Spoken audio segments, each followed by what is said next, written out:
les mitzvot et l'antidépresseur.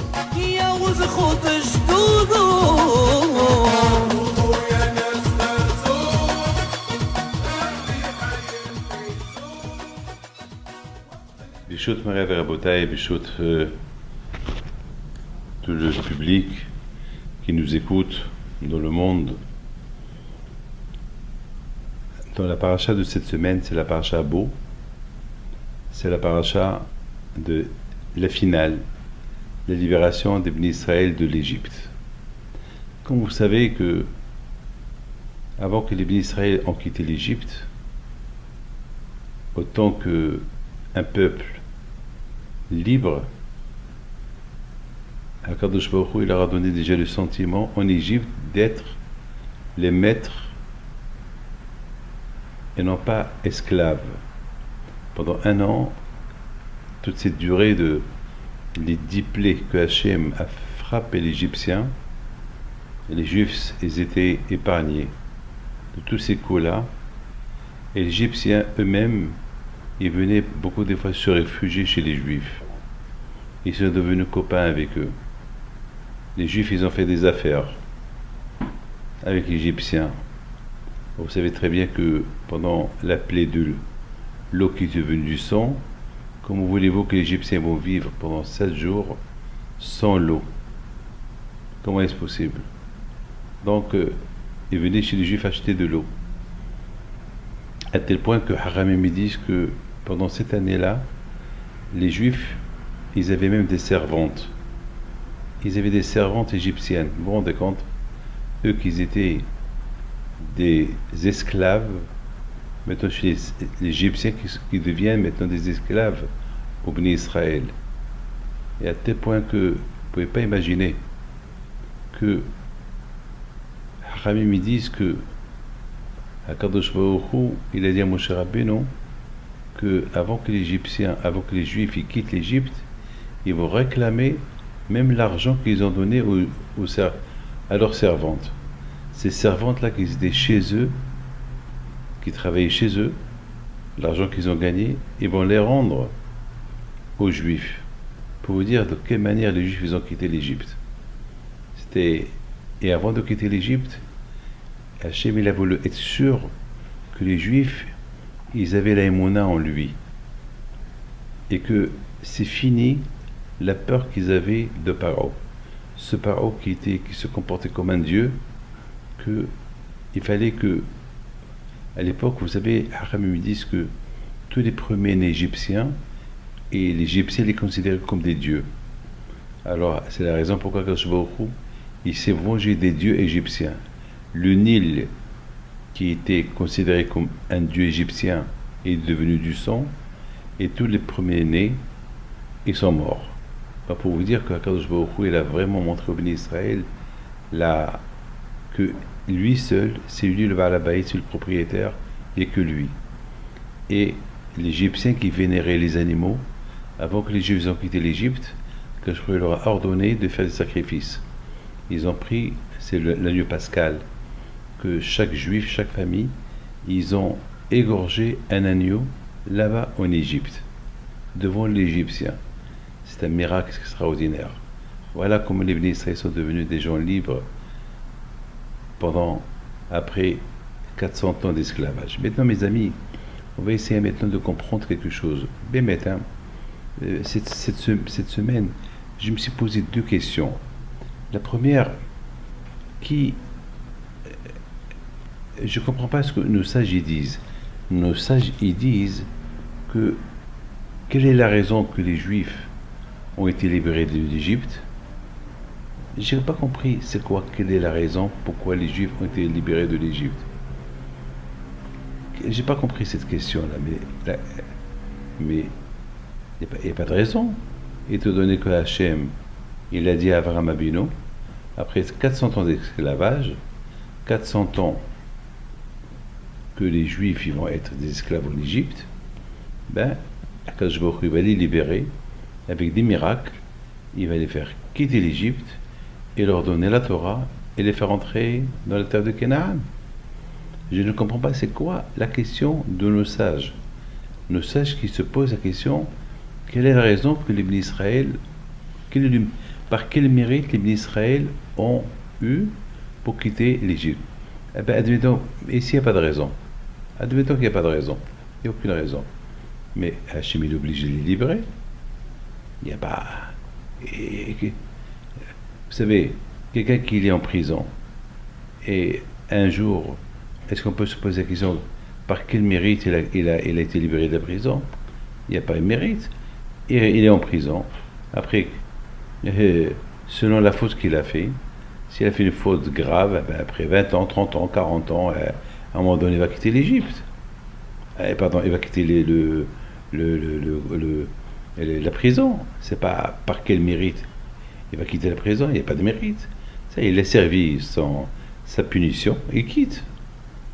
Mes amis, Hachem, il a dit à Abraham Abino que tes enfants, ils vont être des esclaves. Tes descendants, ils vont être des esclaves. Et pourquoi ils vont être des esclaves?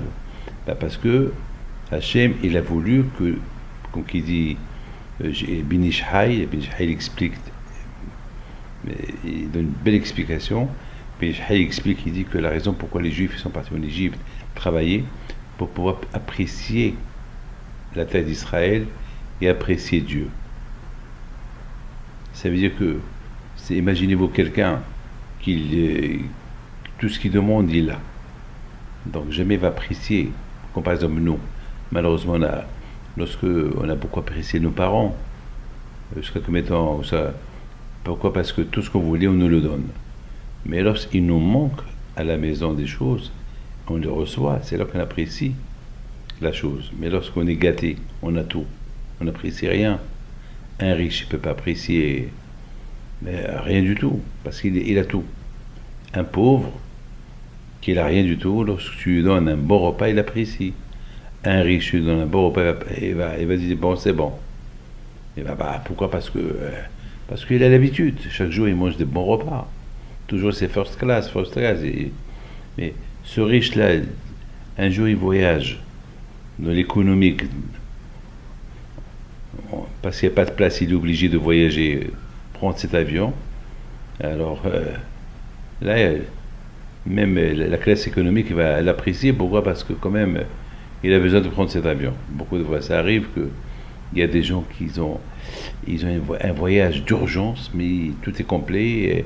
Il n'y a pas business, il n'y a pas classe affaires, il n'y a pas first, il n'y a que économique, une place entre deux. Et même ça, il n'y a pas. Et le pauvre, il est tout à fait excité parce qu'il doit prendre cet avion. Et à la fin, lorsqu'on dit, tu sais, il y a une place entre deux personnes en économique, il va être super content. Même qu'il va être serré pendant quelques heures dans l'avion, il va être super content. Et après, si on le surclasse, on dit, monsieur, vous pouvez venir mettre en classe affaires parce qu'il y a une place vide. Alors là, il va apprécier la classe affaires. Pourquoi? Parce que là, entre la classe où il se trouvait il y a quelques instants et maintenant, c'est énorme. Mais quelqu'un qui en général toujours affaire, jamais trouvera une affaire de se surclasser lui-même, de dire apprécier la classe affaires. Pour apprécier la classe affaires, il faut goûter la classe économique. C'est comme ça. Donc, pour que les Blis les apprécient Eretz Israël, il fallait qu'ils goûtent un peu les autres terres pour apprécier la terre de Eretz Israël, la terre de Canaan. Donc, mes amis, maintenant, je ne comprends pas. Je retourne à ma question. Je ne comprends pas comment est-ce possible, comment on peut expliquer que les bénis Israël, nos sages, ils disent par quel mérite ils ont eu pour être libérés de l'Égypte. La question, elle est, ici, il n'y a pas de mérite. Ils sont des esclaves en Égypte. Le moment où ils viennent d'être libérés, ils vont être libérés, c'est tout. Il n'y a pas de condition de mérite. Il n'y a pas de mérite. Il faut les libérer. Écoute, Hachem, tu as voulu qu'ils soient des esclaves. Bon, voilà, ils sont des esclaves. Maintenant, le moment est venu après 400 ans de devenir libre, ben voilà. Il n'y a pas ici de mérite. Je pense, mes amis, que la question de nos sages, c'est pas par quel mérite ils ont été libérés, Bien sûr, ils vont être libérés. Qu'ils soient Vrishaim ou pas Rishaim, ils vont être libérés. D'ailleurs, vous savez que les ministres, ils sont tombés à 49 degrés de Touma. Ils étaient très impurs. Et malgré tout, le bon Dieu les a libérés. Non, la question de nos sages, elle est par quel mérite les Juifs, ils ont résisté leur judaïsme en Égypte. On ne parle pas ici par... C'est-à-dire que, finalement, n'oubliez pas une chose, ils avaient toujours l'aïmouna en Dieu. Même qu'ils sont tombés à 49 degrés de Thomas, mais l'aïmouna, ils l'avaient. Ils avaient toujours l'aïmouna. Eh bien, c'est ça la question de nos sages. La question de nos sages, par quel mérite ils ont eu de rester fidèles à Dieu, ils sont restés juifs et ils ne se sont pas assimilés. C'est ça la question de nos sages. C'est pas par quel mérite ont été libérés. Non. Par quel mérite ils ont été libérés. Par quel mérite ils ont été libérés de une libération de ne pas tomber dans le piège égyptien. Parce qu'il y a deux sortes de libération. Il y a une libération physique, il y a une libération spirituelle. Oui, mes amis.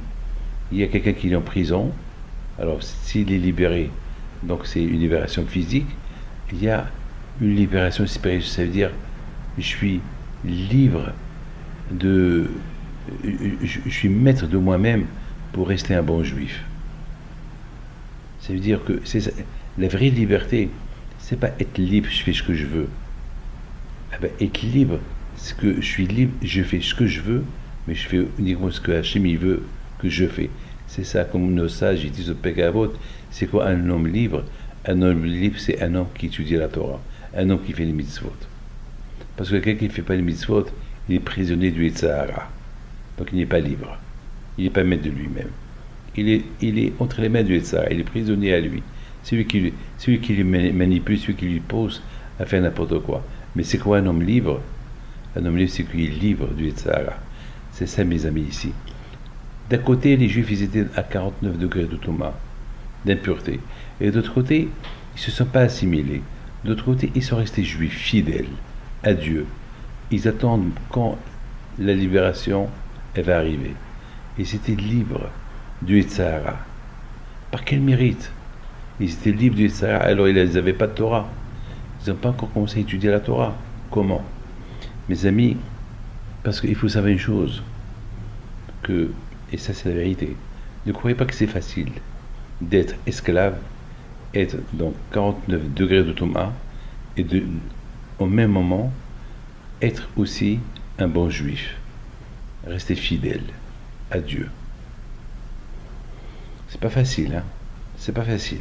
Alors que, voilà, c'est là que nos sages disent que le mérite que nos parents ont eu d'être libres des mains de Yetzirah en Égypte, malgré qu'ils étaient esclaves égyptiens, c'est parce que ils n'ont pas changé leur nom. Ils n'ont pas changé de vêtements. Ils sont restés toujours avec leurs mêmes vêtements juifs. On peut reconnaître un juif de loin par ses vêtements. On va reconnaître un juif de loin par son nom. On va reconnaître un juif de loin lorsqu'on entend parler. C'est ça qui a fait d'eux qu'ils ne se sont pas assimilés. Parce qu'un homme peut étudier la Torah, il peut s'assimiler. Le plus important, vraiment, hein, c'est pas la Torah le plus important pour ne pas s'assimiler. On peut s'assimiler avec l'étude de la Torah. Celui qui veut être sauvé de l'assimilation, c'est ne pas tomber dans le piège parce que les Américains s'habillent comme ça, moi je m'habille comme eux. Parce que les Français s'habillent comme ça, je vais m'habiller comme eux. Parce que les Argentins ils s'appellent comme ça, alors moi aussi je vais m'appeler comme eux. Parce que ceux-là ils préfèrent la langue telle, alors moi aussi je vais préférer la langue telle. Non. Vous savez que la plupart des gens assimilés, ils se sont assimilés à cause des vêtements, à cause des noms et à cause du langage. En Israël, en Égypte, ils ne se sont pas assimilés, sachant qu'ils n'ont pas la Torah, sachant qu'ils n'ont pas encore reçu la Torah, ils sont esclaves, ils se sont donné le mot. La seule chose qui nous reste pour ne pas tomber dans le piège de l'assimilation, au moins on va conserver les vêtements, le langage, les noms. Et c'est ça qui les a libérés. Et c'est ça qui les a libérés des mains du Sahara. Parce que même si on n'étudie pas la Torah, on garde ces choses-là, ça va nous aider. Parce que moi je connais beaucoup de gens qui ont étudié la Torah. J'étais à la Yeshiva. Il y avait beaucoup de garçons qui étaient très à la mode et voulaient s'habiller comme à la Beatles, à la Rolling Stones, ils voulaient s'habiller comme des gens, je sais pas quoi. Eh bien malheureusement ces gens-là ils sont tombés après. Et ils étaient plus forts que moi. Ils me battaient dans la Torah. Moi-même j'allais leur demander des questions pour qu'ils m'expliquent. Mais ils s'habillaient à la mode. Et toujours c'est les cheveux, ils se coiffent les cheveux, telle coiffure, telle. Et malheureusement, ils sont tombés. Mes amis, il faut savoir une chose. À l'époque de Pharaon, à l'époque des Juifs qui étaient en Égypte, il y avait un grand problème. Vous savez lequel? Il y avait que Pharaon se considérait comme un dieu. Comment? Chaque fois qu'il allait au Nil, l'eau du Nil, il venait vers lui et il va faire boire toute l'Égypte. Il va arroser toute l'Égypte. Et Yaakov Abinu, il a béni Pharaon. C'est une bénédiction entre Pharaon et Yaakov.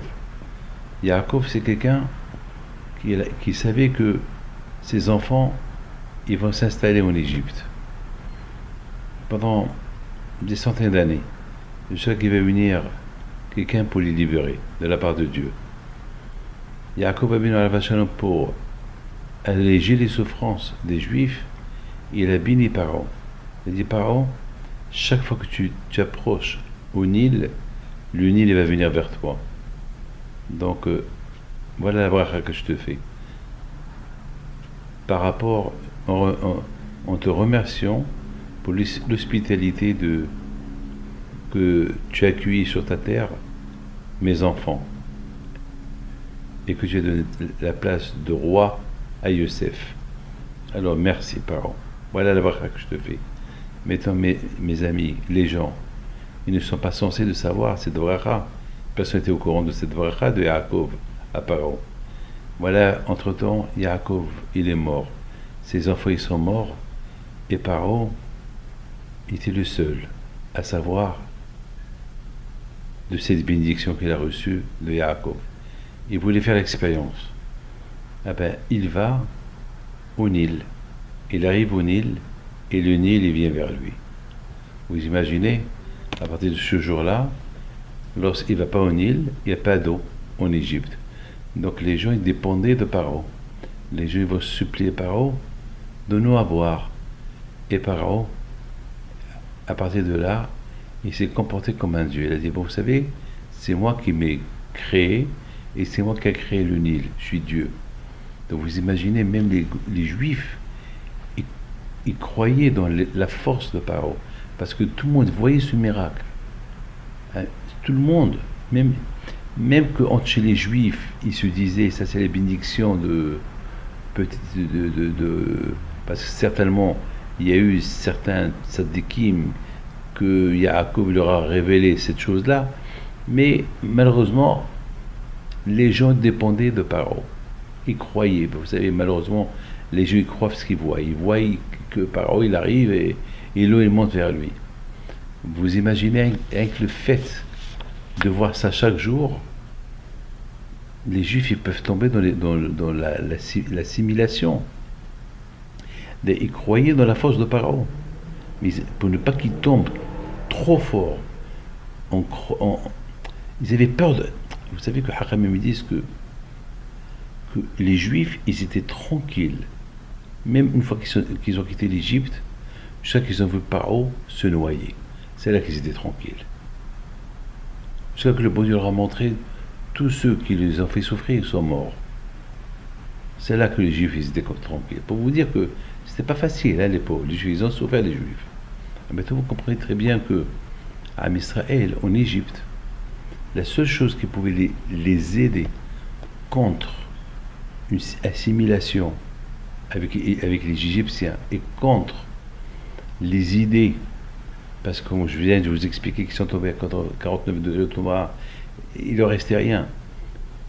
Et ce qui pouvait les aider aussi contre, pour ne pas avoir la émouna, la foi en Paro, c'est lorsqu'ils ont gardé les vêtements. Oui, vous croyez que c'est facile tout ça, ouais, mais les vêtements. Mais ça a une grande importance. Vous savez, vous imaginez moi que demain j'enlève mon chapeau et je sais pas, je mets, je sais pas moi, et je sais pas, et je mets, je sais pas, une pousse-tige à la place du chapeau. C'est pas ça. Ou bien je change mes vêtements et je commence à m'habiller, je sais pas, je m'habille avec une jaquette en cuir. Imaginez-vous, c'est pas, ça marche pas. Ça peut pas. Mes amis, le judaïsme. Je dis pas il faut pas vous habiller. Il faut s'habiller, mais il faut savoir comment s'habiller. Il faut savoir au mois de Tsnéout. Avec pudeur, je vous dis pas de mettre n'importe quoi. Habillez-vous bien, mais ça va, mais bien. Pas la peine de mettre des vêtements qui sont transparents, des gros dos nus, tout ça. C'est pas. Et les gens, enfin, vous imaginez. Il faut la pudeur. On rentre dans une synagogue, il faut respecter les lieux de la synagogue. On ne peut pas rentrer dans une synagogue à moitié habillé. C'est pas kavod, c'est pas bien. C'est pas bien. Donc c'est ça ce qui a aidé les Juifs en Égypte. Par quel mérite ils ont eu les Juifs de sauvegarder leur judaïsme, leur identité par rapport au nom, par rapport aux vêtements et par rapport au langage. Parce que la première chose que l'homme, il lui arrive pour s'assimiler, là où il va, c'est qu'il s'adapte au pays où il habite. Leurs vêtements, leur langage, leur nom, et voilà, et après ça, il devient comme eux. À Israël, là où ils sont partis avec le Sefer Torah. Ils sont partis avec leur langage, leurs vêtements et leur façon et leur nom, leur façon de s'appeler. C'est ça qui les a aidés. Vous savez, je me suis posé une question. Quelle est la force du peuple juif que jusqu'à maintenant on existe encore? Vous savez, certains pays, vous savez, une fois, un Chinois, il m'a posé une question, et cette question, là, je l'ai entendue plusieurs fois. Combien de juifs il y a dans le monde? Alors je lui dis, devine, mais je sais pas, 100 millions, 200 millions, 300 millions.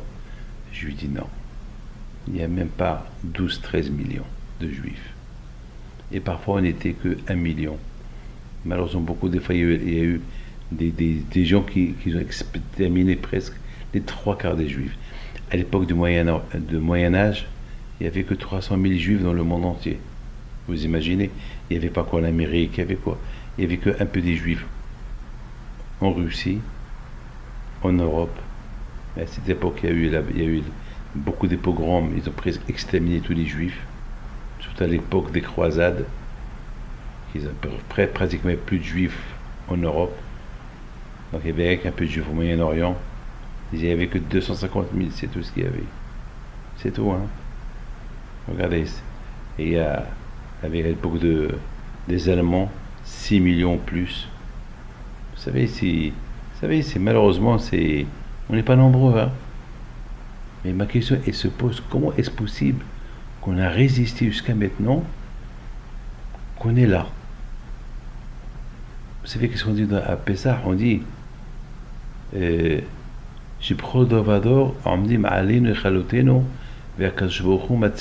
dit dans la Haggadah de Pessah, chaque génération, on veut nous exterminer, Akadosh nous protège.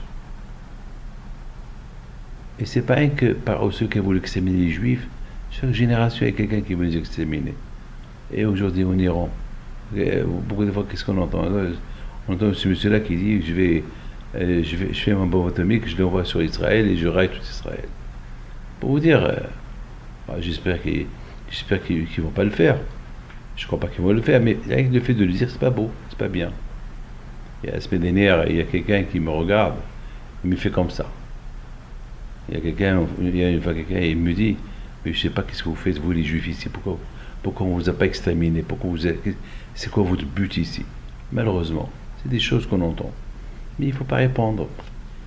Grâce à Dieu, Dieu est grand, avec l'aide de Dieu, Akash Baruch Hu nous protège et nous doit. Mais je vous pose la question, comment est-ce possible que jusqu'à maintenant, on résiste, on est là?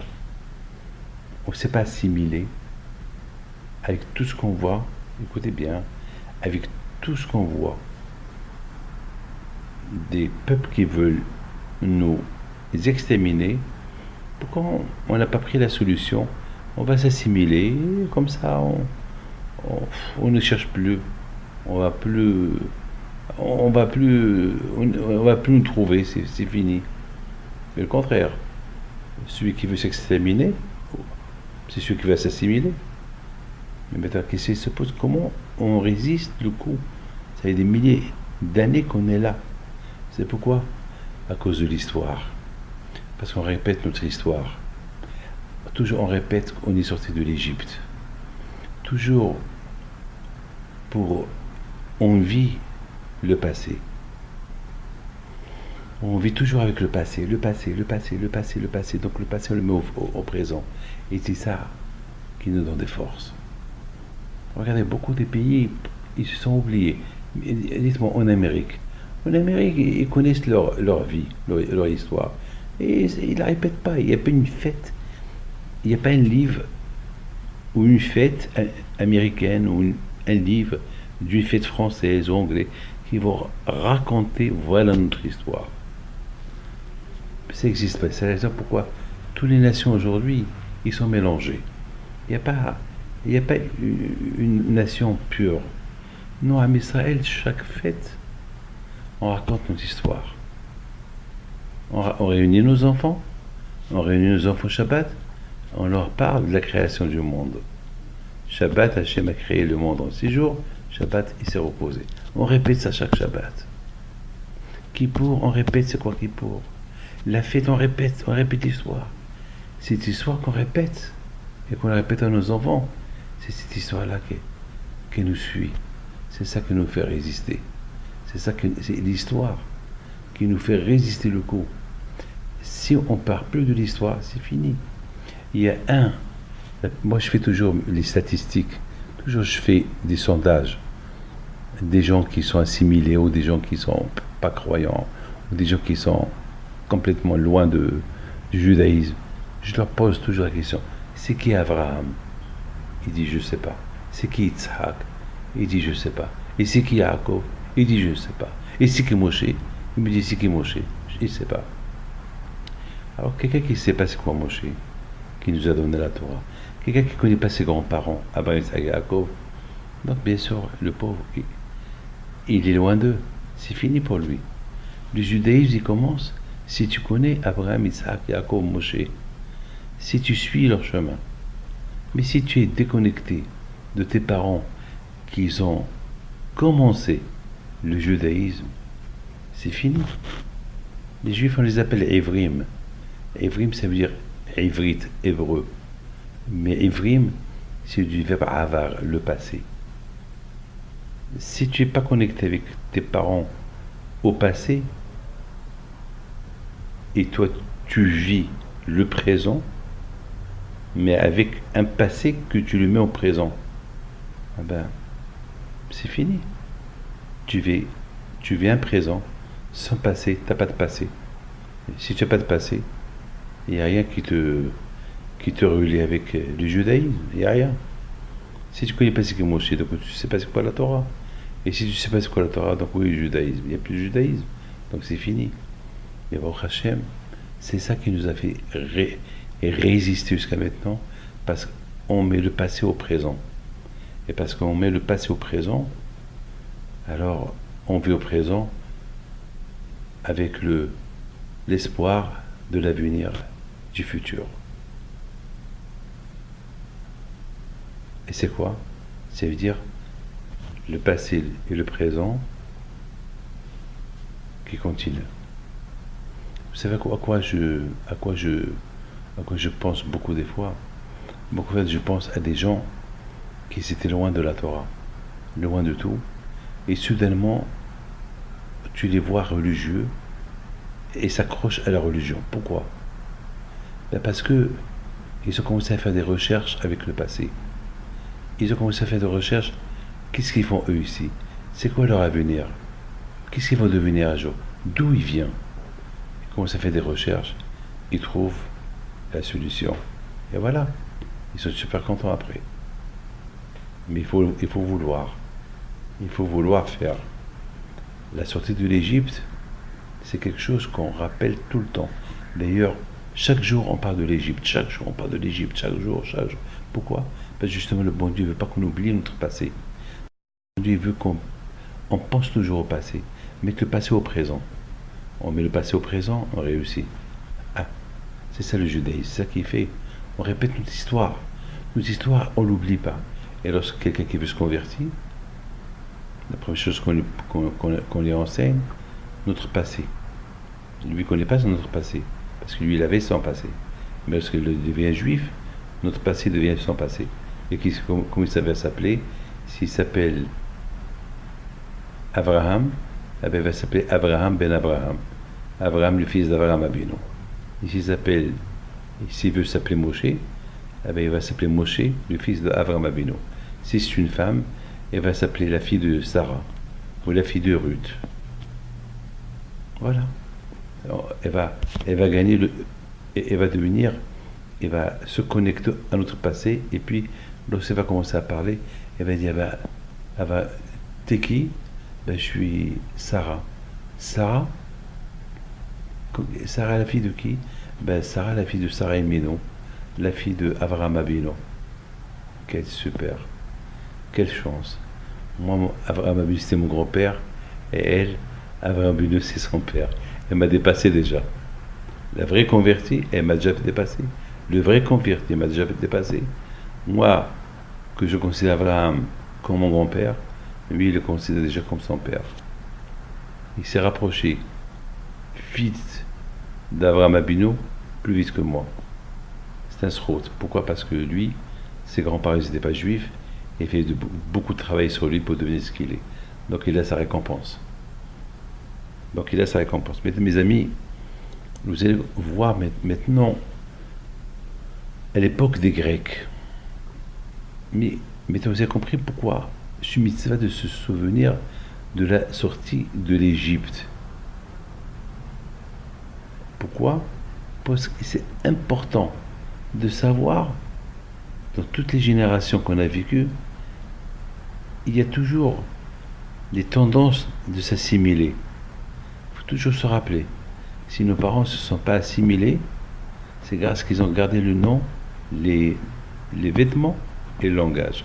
Donc le fait de parler toujours de l'Égypte, ça nous rappelle que si nos parents, la délivrance spirituelle de nos parents, parce qu'ils se sont toujours accrochés à ces choses-là, et c'est ça qui les réunit tous ensemble. Donc chacun surveillait l'autre. Mais si chacun, il s'habille comme il veut, il s'appelle comme il veut, et le langage comme il veut, sans Torah, eh bien, mes enfants, c'est grave. Regardez à l'époque des Grecs. À l'époque des Grecs, le problème qu'il y avait, ces Grecs sont venus en Israël, ils n'ont pas interdit aux Juifs d'étudier la Torah. Non. Ils n'ont pas tué les Juifs. Non. Ils voulaient même pas les faire assimiler avec eux. Non. Qu'est-ce qu'ils ont fait? Ils ont simplement voulu qu'on s'habille comme eux. C'est tout. D'avoir des noms comme eux. Parler comme eux. C'est tout, voilà. Restez juifs. Étudiez la Torah, mais faites comme nous. Et malheureusement, le fait qu'ils ont suivi, à la fin, ils ont perdu. Et la Torah aussi. Ils se sont éloignés du judaïsme. À cause de quoi? À cause qu'ils ont commencé à s'habiller comme les Grecs, parler comme des Grecs, s'habiller comme des Grecs et avoir des noms grecs.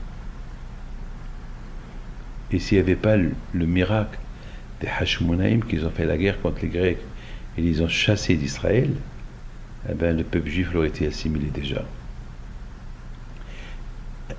On a eu beaucoup des générations, des cultures de Babel, des cultures de Achour, les cultures de la Syrie, les cultures des époques égyptiennes, toutes les époques de l'époque. Mais vous savez comme aujourd'hui, il y a la mode française, la mode américaine. Aujourd'hui, il y a tout, il y a un mélange de tout. On vit avec eux, mais il faut qu'on fasse attention. Vous allez dire que je suis fou, vous allez dire que je parle n'importe quoi. Moi, je vous parle. J'ai 63 ans, je sais ce que je dis. Et je sais par expérience ce que je vois, ce que j'entends. Je reçois des gens, je vois des milliers de personnes par an. Et j'ai vu et je vois par où l'assimilation elle commence. Elle commence par rien. Elle commence uniquement, je veux faire comme l'autre. Je veux m'habiller comme l'autre. On t'a pas dit de ne pas s'habiller. Habille-toi comme l'autre, mais tzniut, avec pudeur. Les noms, fais attention. Et un non-juif, vous savez que la première question qu'on pose à la personne après qu'il meurt, après 120 ans, comment tu t'appelles? C'est la première question qu'on lui demande. Est-ce que ton nom est basé sur un nom juif? T'es juif ou pas? Comment tu t'appelles? C'est important ça, mes enfants, mes amis. C'est pas facile tout ça. Quand il a frappé l'Égyptien, très fort. 10 plaies. Pour que les Israël, ils se remuent eux-mêmes. Ne pas avoir, d'enlever cette foi qu'ils avaient en Paro. Hachem, il est humilié Paro devant les bénis Israël. Vous savez que, je vais vous dire quelque chose, une chose extraordinaire. C'est écrit dans la Torah, comme Moshe Rabbeinu, il dit aux bénis Israël, souvenez-vous, pendant 40 ans dans le désert, vos vêtements n'ont pas vieilli, vos chaussures ne sont pas déchirées. Et pourtant, ils marchaient dans le sable, du désert. Je me suis posé la question, Azma, why not? Azma, où est le mal que les vêtements ils vieillissent, ils les jettent? Et alors? Pourquoi il n'y avait pas de tailleur là-bas pour faire des vêtements? Il y avait beaucoup des villes, des villages qui passaient pour acheter du tissu. C'est quoi le symbole de ce miracle? Pourquoi Hachem a fait ce miracle que les vêtements n'ont pas vieilli pendant 40 ans dans le désert? Pourquoi? Qu'est-ce que Hachem il veut enseigner aux Juifs? Eh bien, Hachem il a voulu que ça soit ancré en eux, que la raison pourquoi ils ont été livrés d'Égypte à cause des vêtements. Pendant 40 ans, ces vêtements ils étaient propres. Nos sages ils disent que chaque matin il y avait du vent, un vent spirituel qui passait autour des vêtements des Juifs. Il le lavait, il le repassait, il était brillant comme s'il venait de le mettre. Moi je pense que Hachem a voulu leur dire, c'est ça qui vous a sauvés. Ces vêtements-là que vous n'avez pas changés en Égypte. Vous êtes restés avec des vêtements juifs. Ces chaussures-là qui ne sont pas des chaussures égyptiennes, des chaussures à la mode juive, des vêtements à la mode juive. C'est ça. Et c'est un enseignement pour les générations, si on veut se sauver de l'assimilation et rester juif avec nos Torah, si on ne se mélange pas, même au niveau vêtements, au niveau nom et au niveau langage, sans manquer de respect à personne. Écoutez, regarde, moi je m'habille bien, j'ai un chapeau Brocellino. C'est un chapeau que tous les juifs y portent. Voilà, j'ai des vêtements, j'ai un costume boss. Mais je dois enlever le charatnez. Il coûte cher. Voilà, c'est boss. On me l'a offert, je ne l'ai pas acheté. Moi, je vous dis un secret, jamais j'ai acheté un costume. Les gens m'offrent des vêtements. J'ai jamais acheté des chemises. J'ai jamais acheté des chaussures. Je vous raconte quelque chose. Mes chaussures en général, c'est au Mexique. C'est quelqu'un qui me les offre. Il s'appelle Kababi. Toujours, il m'offre 4, 5, 6, 7 paires de chaussures. Je viens toujours avec une valise de chaussures. Les costumes, c'est M. Pérez qui me les offre à Paris. Ou M. Pérez, ou ou le beau-père de ma fille, de l'Argentine. Ou c'est les chemises, c'est Guetta qui me les offre. Pour vous dire, les chaussettes, c'est Pérez. Jamais j'achète. Mais voilà, pas cracher. Je m'habille bien. Et c'est juif. Mes amis, je voudrais vous dire quelque chose. Et je termine. Dans la paracha d'aujourd'hui, c'est extraordinaire. La paracha d'hier, pardon. C'est écrit que Paro, le fait qu'il se comportait comme un dieu, alors il n'allait pas aux toilettes. Donc les pharaons à l'époque ils étaient maigres. Pourquoi? Parce qu'ils ne mangeaient pas beaucoup. Pour ne pas aller aux toilettes souvent. Alors, dans son palais, il n'y avait pas de toilette. Parce qu'il se comportait comme un dieu.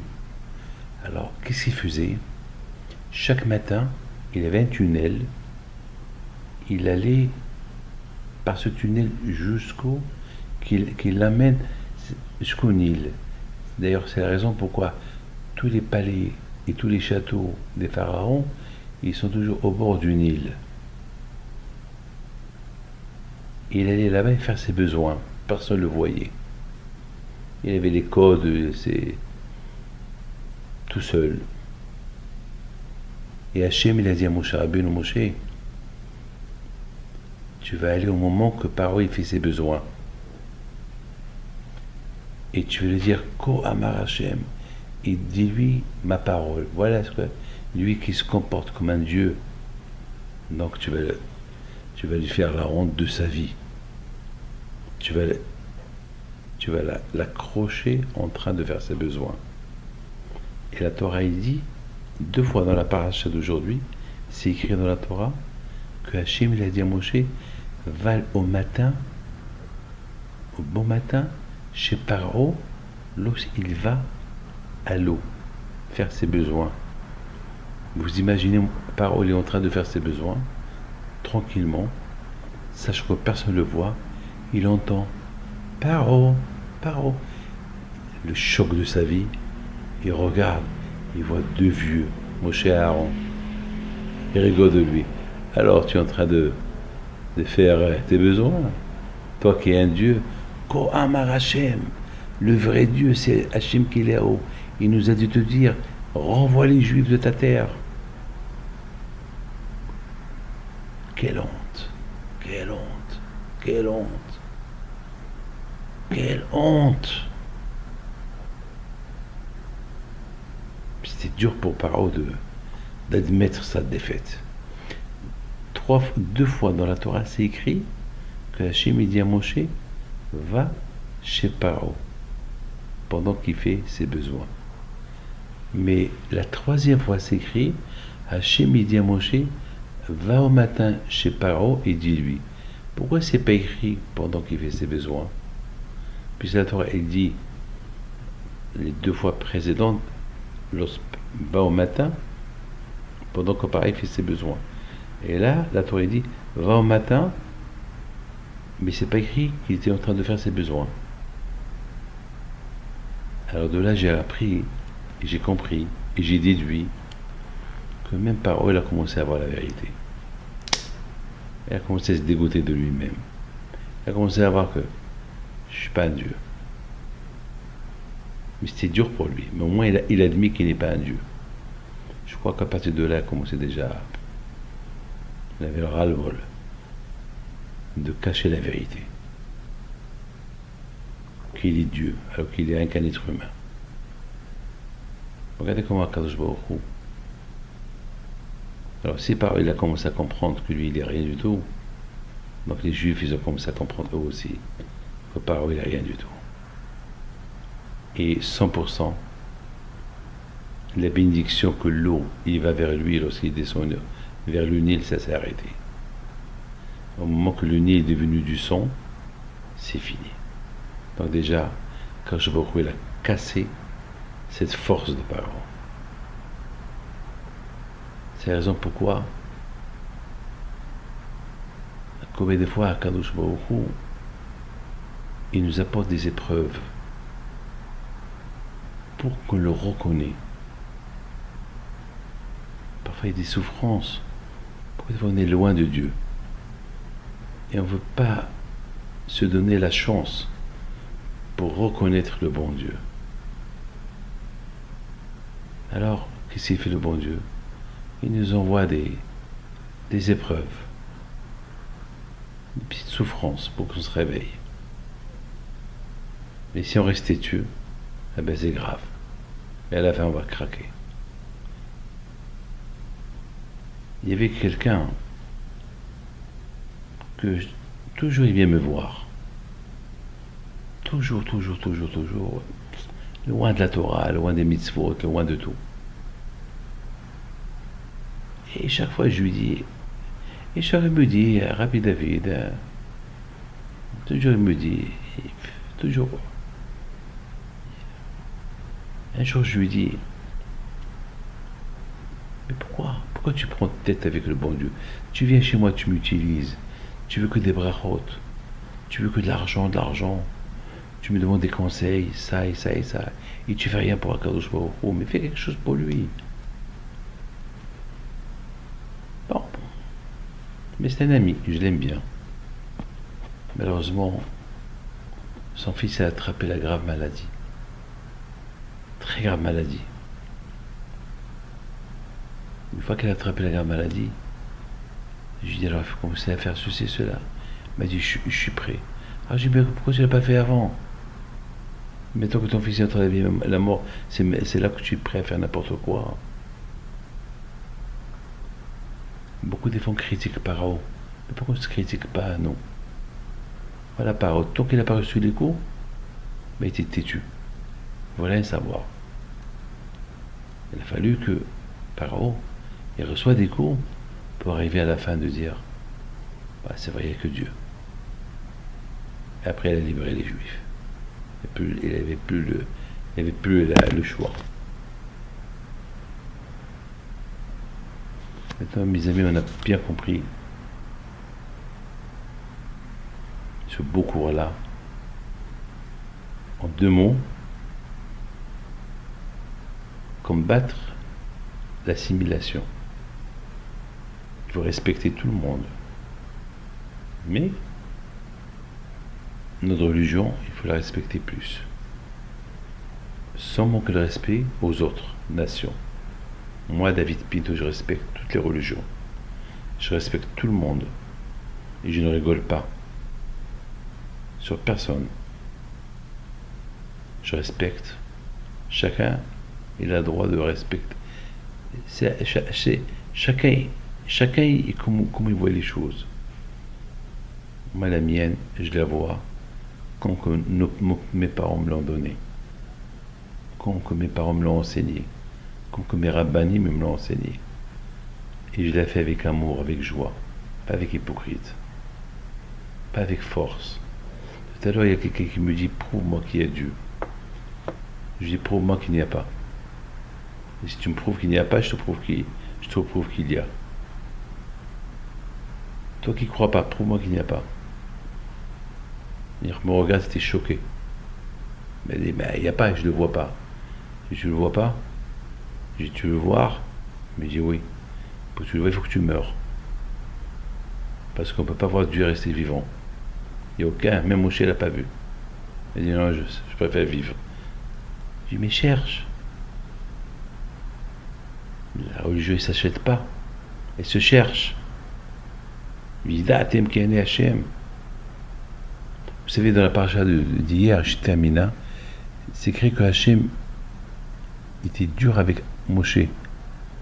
Parce que Moshe, il a dit à Hachem, mais pourquoi tu fais souffrir les Juifs? Depuis que tu m'as envoyé pour les libérer, ils souffrent plus. Pourquoi? Hachem lui dit, t'as pas honte de me parler comme ça? T'as pas honte de me parler comme ça? Même Abraham, Yitzhak et Yaakov, tes parents, ils m'ont jamais parlé comme ça. Beaucoup de fois, je te faisais souffrir. J'ai dit à Abraham, à l'âge de 100 ans, tu vas avoir un enfant. Et lorsqu'il a eu un enfant, lorsqu'il avait 34 ans, je lui ai dit, prends-le et sacrifie-le. Il m'a pas dit pourquoi. Il m'a pas dit, mais tu m'as dit une fois que de Yitzhak, je vais bâtir une nation. Et mais toi, tu me dis de le sacrifier. Même ça, il ne m'a pas posé comme question. Et toi, tu me dis, pourquoi? Allez, écoutez bien. De ce passage-là, c'est écrit, Vaïdaber Elohim El Moshe. Hachem était en colère avec Moshe. Il lui dit, Ani Hachem, c'est moi Hachem. J'ai pas compris. C'est quoi le mot, c'est moi Hachem? Mais on sait que c'est lui Hachem. Hachem, il parle à Moshe, et il lui dit, c'est moi Hachem. C'est comme par exemple, David, qui parle avec quelqu'un qui me connaît. Par exemple, David, moi, je parle avec quelqu'un que je connais, et je lui dis, hé, c'est moi David. C'est quoi ça? C'est quoi Ani Hachem? La réponse, elle est, Moshe, comment tu oses me parler comme ça? Mais c'est moi Hachem. Je sais ce que je fais. Je suis le balabaï, je suis le patron. Je suis le patron. Comment tu me connais pas? Je suis miséricorde quand même. Si tu vois que je suis dur ou je fais du mal à quelqu'un, ne crois pas que je ne fais pas méchanceté. Je ne lui fais pas miséricorde. Je sais ce que je fais. J'ai toutes mes raisons. Je sais des choses que toi tu ne peux pas savoir. C'est comme si quelque part Hachem il veut dire Moshe, quoi Moshe, tu ne sais pas, c'est moi Hachem. T'as pas honte. Toi Moshe, tu dis, comme ça tu me parles. Que le bon Dieu vous protège. Une bonne semaine. À bientôt.